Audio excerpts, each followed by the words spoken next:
नमस्कार साथियों, आज हम लोग पढ़ने वाले हैं फंडामेंटल राइट्स के बारे में, जो कि हमारे संविधान के पार्ट 3 में आता है। इसमें 12 से लेकर 35 तक आर्टिकल्स कवर होते हैं। जब हमारा संविधान बना था उस समय पे कुल 7 फंडामेंटल राइट्स हमारे पास थे, लेकिन राइट टू प्रॉपर्टी जो था इसको 44th अमेंडमेंट के द्वारा हमारे संविधान से रिमूव कर दिया गया। तो अभी हमारे पास कुल 6 फंडामेंटल राइट्स हैं। Right to equality, right to freedom, right against exploitation, right to freedom of religion, cultural and educational right और राइट टू कॉन्स्टिट्यूशनल रेमेडी और राइट टू प्रॉपर्टी ये रिमूव हो चुका है। हमारे संविधान में जो फंडामेंटल राइट्स का कंसेप्ट था ये यूएसए के कॉन्स्टिट्यूशन से लिया गया था, जहाँ इसे बिल ऑफ राइट्स के नाम से जानते हैं। किसी भी पर्सन का जो पॉलिटिकल फ्रीडम होता है इसको सिक्योर करने का काम फंडामेंटल राइट्स का ही होता है, जबकि पर्सन का सोशल और इकोनॉमिक फ्रीडम ये डीपीएसपी के द्वारा सिक्योर होता है, directive principle of state policy के द्वारा। फंडामेंटल राइट जो होता है ये इमरजेंसी के दौरान सस्पेंड किया जा सकता है और इसे प्रेसिडेंट के द्वारा सस्पेंड किया जाता है। सिर्फ आर्टिकल 20 और आर्टिकल 21 को सस्पेंड नहीं किया जाता है। अब एक प्रश्न ये है कि फंडामेंटल राइट्स इतना ज़रूरी किसी भी पर्सन के लिए क्यों होता है?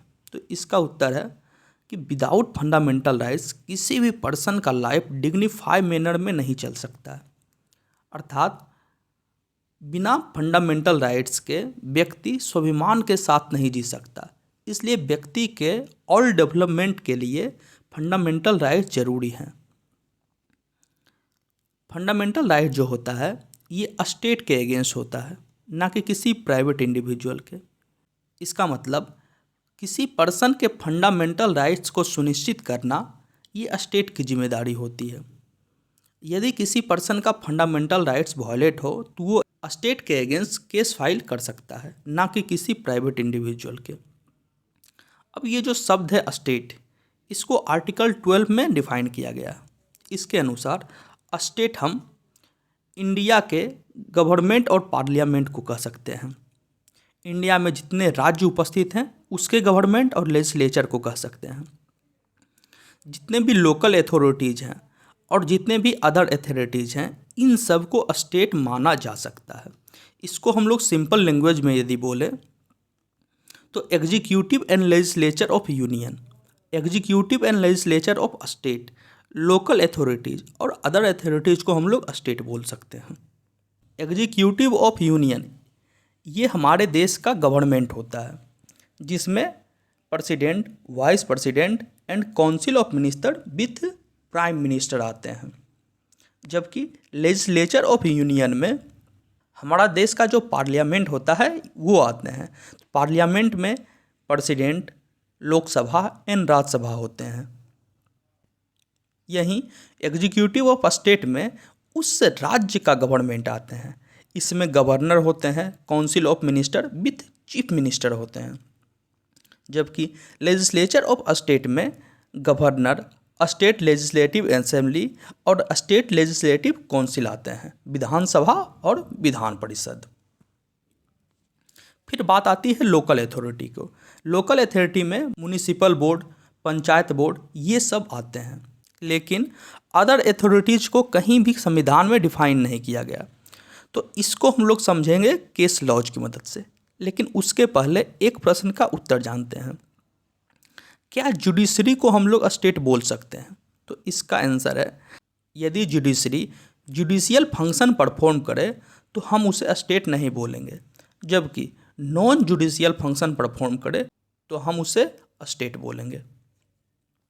अब हम लोग केस लॉज की मदद से अदर अथॉरिटीज़ को समझने का प्रयास करते हैं। पहला केस था university of Madras versus Shantabai का। इसमें हमें एक न्यू टर्म मिला, इजस्डेम जनरस का। इसके अनुसार यदि 3 चीज़ें एक प्रकार की हो तो चौथी भी उसी प्रकार की होनी चाहिए। अर्थात यदि ऊपर की 3 ये सॉवरेन फंक्शन परफॉर्म करती है तो ये चौथा जो अदर अथॉरिटीज़ है इसको भी सॉवरेन फंक्शन परफॉर्म करना चाहिए। इसके अनुसार यूनिवर्सिटी ऑफ मद्रास को स्टेट नहीं माना गया। दूसरा केस आता है Rajasthan electrical board versus Mohanlal का। इसमें सुप्रीम कोर्ट ने कहा कि कोई भी संस्था कॉन्स्टिट्यूशन के द्वारा बनाया गया है या स्टेट्यूट के द्वारा बनाया गया है उसे हम स्टेट मानेंगे। फिर तीसरा केस आता है सुखदेव वर्सेस भगत राम का। इसमें सुप्रीम कोर्ट ने कहा जितने भी स्टेट्यूटरी बॉडी है जैसे LIC, ONGC और IFC, इसको हम लोग स्टेट का दर्जा देंगे। चौथा केस आता RD Shetty versus International Airport Authority का। इसमें सुप्रीम कोर्ट ने 6 मानक मापदंड दिए जिससे किसी भी संस्था को स्टेट डिक्लेयर किया जा सकता है।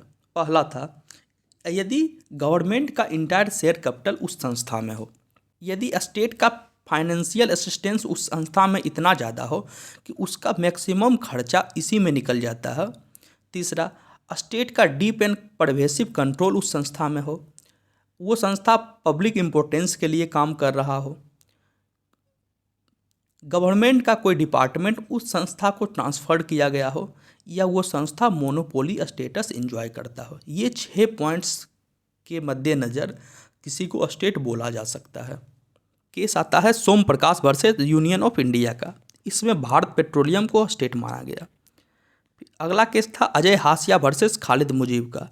इसमें जो श्रीनगर का रीजनल इंजीनियरिंग कॉलेज था इसको स्टेट माना गया।